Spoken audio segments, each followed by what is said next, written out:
I love a book that allows me to debate, argue, and spend hours and hours on the phone with my friends.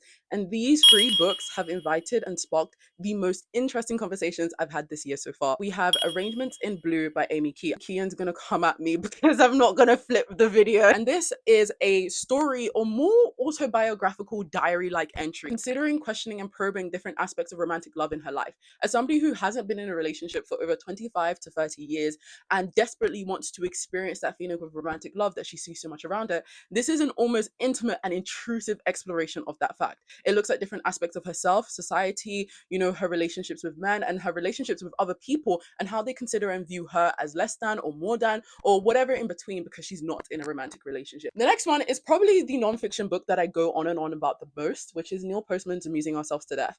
In this book, Neil Postman writes a series of essays that is a very scathing look at the media landscape at the time, which I think he was written in the 1980s or 1990s. He basically compares the world that we're heading to be a brave new world like simulation, where we are going to stop caring about things, not because there is a dictatorship government telling us to do so, but because we are so amused and entertained by meaningless, thoughtless machines. We are corrupting our brains and we are essentially amusing ourselves to death.